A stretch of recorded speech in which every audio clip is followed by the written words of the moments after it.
Everyone, welcome to another video. Today I'm going to be making a monochromatic card. I'll be using Cracker Box and Susie stamps. I have a few here that I'll be using today. And as always, with any of the cards I make and videos, you can always find the supplies, specifically the stamps that I'm using today. They're always linked in the description box. Sometimes I don't link other supplies because you probably already have them on hand, but I always link the stamps I'm using just so you can see them and figure out their names. Now, the first thing I want to do is take this leaf stamp and go ahead and stamp it 3 times on vellum. With monochromatic cards, I really feel like to help some of the layers stand out because you're using all of the same color, I feel like adding a little bit of shine can help with that. So I'm actually going to heat emboss these with gold. I'm going with more of a craft brownie palette today. So I thought adding that little bit of shine will help these really stand out. I did prep my surface with my embossing bag, stamped in Versamark, and then sprinkling on that gold embossing powder. Now, I am amazed at how detailed these little leaves are, and whenever they heat emboss, stamped they're beautiful, but heat embossing brings them up to the next level, and I love watching heat emboss melt, especially on vellum. It amazes me every time. So I went ahead and let my heat gun heat up for about 30 seconds, and then I brought it to the paper.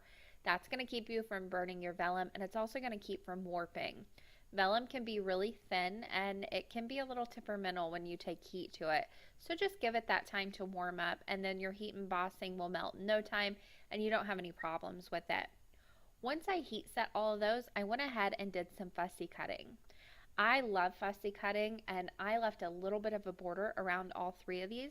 I also made sure to go ahead and cut in between some of the leaves because I will be overlapping these later on. Here's a closer look at all the detail you get with this stamp. Oh, I love it so much. Okay, moving on. After I went ahead and cut all of those out, I needed to do just a little bit of die cutting. Now originally I thought I was going to use a frame and the insert of this die in 2 different colors. So I did go ahead and die cut those from brown and craft.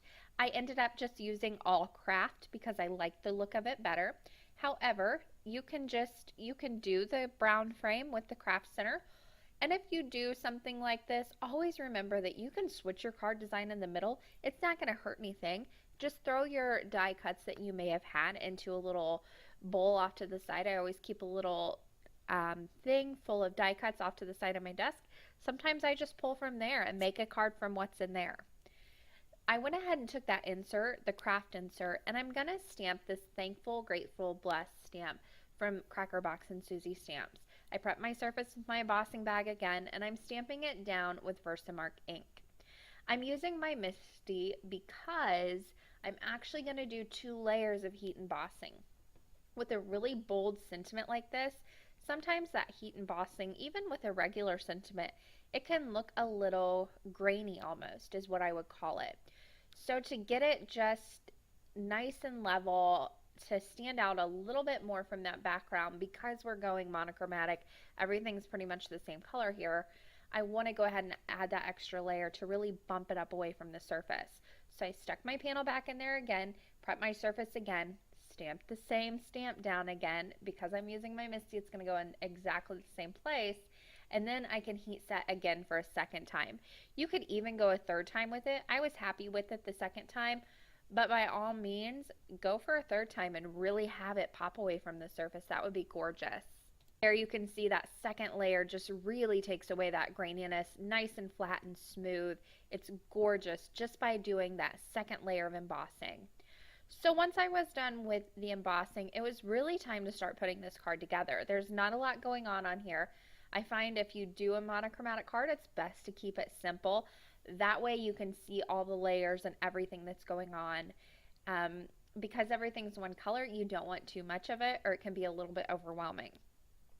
So I took that die cut, the craft frame, I popped that up with some fun foam. Another tip when doing monochromatic cards, do different layers. So I popped up my frame, and then for my insert, I'm actually going to put that right inside. It fits like a puzzle piece, but I'm putting this down with regular adhesive. So you've got 2 different layers going on. That little bit of dimension is going to add shadow, and it'll help differentiate between where the frame ends and the insert starts. So there you can see adding that little bit of dimension, you get that shadow, you get that nice, um, it just helps differentiate the layers, I guess you could say. Now to add all those little leaves on the side, I'm going to do them on the left hand side. You can see I stamped my thankful, grateful, blessed off to the right a little bit. I'm not going to worry so much about adhesive because these are cut so close. There's not a lot of vellum showing through. They are so detailed. I can put adhesive right on the back of these and it's not a big deal. I went ahead and stuck that first one off to the left on the frame. Now these are going to be on different layers as well.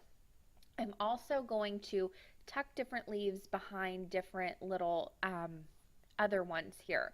So have some leaves in front, some leaves behind. It's going to look more intertwined. It's going to add more interest to this really, really simple card. I'm going to add my third one with more double-sided adhesive. You can even, if you wanted to, take a little embossing folder or a pen, roll some of those leaves around it, or use your embossing folder to kind of curl them, and that will help add dimension.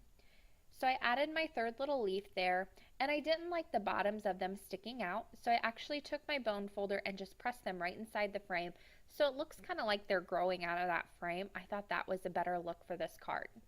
I wanted to add some last minute splatters, but I didn't want them to get on my leaves, so I just tore up some extra paper, put it around the leaves and the frame because I didn't want to get the frame splattered either.